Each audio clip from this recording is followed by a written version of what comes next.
Muy buenos días. Hoy quiero compartir con ustedes la segunda carta de Pedro, los capítulos 1 y 2. Esta segunda carta se cree que fue escrita entre los años 66 y 68 de la era cristiana y ya había sido enunciado un decreto de muerte sobre la vida de Pablo y de Pedro por este malvado Nerón, el cual murió el año 68. Y la escritura de esta carta está muy cercana al martirio que vivió Pedro y que queda registrado en la primera carta de Pedro, en el capítulo 1, entre los versículos 15 y 18. Eh, Pablo vivió un martirio, fue perseguido y en medio de esas persecuciones escribía estas cartas que sirven de inspiración.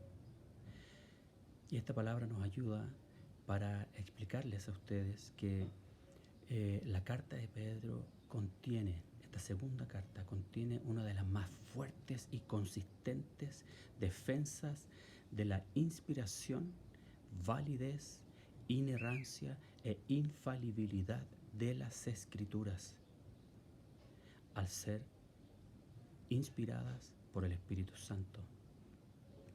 Todo esto aparece en el capítulo 1 con un llamado a la piedad y al verdadero conocimiento de Jesucristo, cuyas verdades se transforman en esos pilares que sostienen la vida del cristiano, que ya veremos un poco más adelante. Y en el segundo capítulo se expresa la verdad fiel contra los falsos maestros, aquellos que como Balaam, siguiendo un deseo propio de reconocimiento y de riquezas, extravían a los cristianos. Por eso es que es tan necesario mantenerse unido a la palabra de Dios y no ser engañados.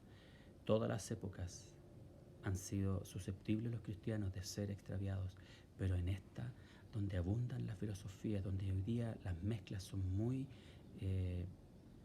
prevalentes, son muy de lo cotidiano, eh, las religiones orientales que mezclan alimentación, vida sana, yoga, meditación, invocar algunos espíritus que ellos tienen, todo eso es parte de la vida del hombre.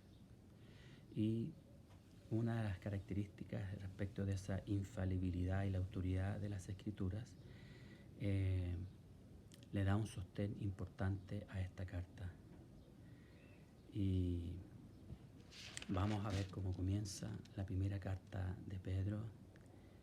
Dice, como todas las cosas en el versículo 3 que pertenecen a la vida y a la piedad, nos han sido dadas por su divino poder, mediante el conocimiento de aquel que nos llamó por su gloria y excelencia, por medio de las cuales nos ha dado preciosas y grandísimas promesas para que por ellas llegases a ser participantes de la naturaleza divina, habiendo huido de la corrupción que hay en el mundo a causa de la concupiscencia.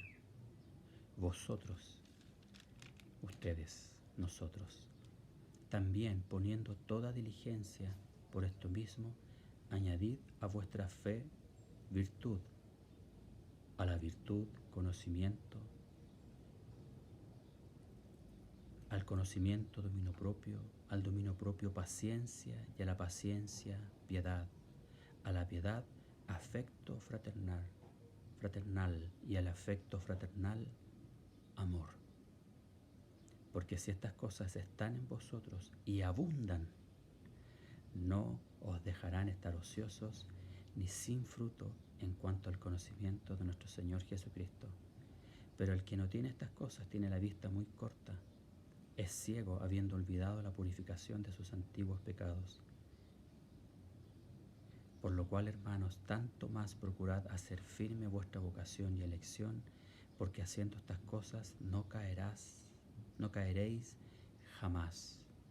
Es decir, diligencia, fe, virtud, conocimiento, dominio propio, paciencia, piedad, afecto fraternal y amor.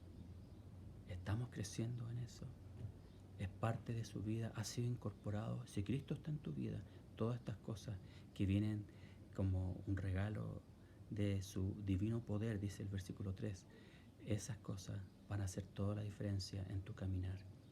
Pero si tu caminar está centrado en lo racional, no va a haber experiencia y ni manifestación del Espíritu en su vida, sino que es simplemente un conjunto de reglas religiosas y humanas. Y el capítulo 2 dice que también hubo falsos profetas entre el pueblo, como habrá entre vosotros falsos maestros que introducirán encubiertamente herejías destructoras y aún negarán al Señor que los rescató, atrayendo sobre sí mismos destrucción repentina. Y muchos seguirán sus disoluciones, por causa de los cuales el camino de la verdad será blasfemado, y por avaricia harán mercadería de vosotros con palabras fingidas, es decir, van a vender el Evangelio, lo van a promocionar con palabras complacientes que les agraden a las personas, con alabanzas complacientes que susciten la carne y no el espíritu. El pueblo de Dios no se mueve por estas características, sino que busca a su Dios y busca estar lleno del Espíritu Santo para no ser engañado, para caminar en esa piedad, para tener el conocimiento verdadero y divino de Jesucristo y así nunca caer. Es necesario leer esta carta con detenimiento 1, 2, 3 veces. Que el Señor los bendiga.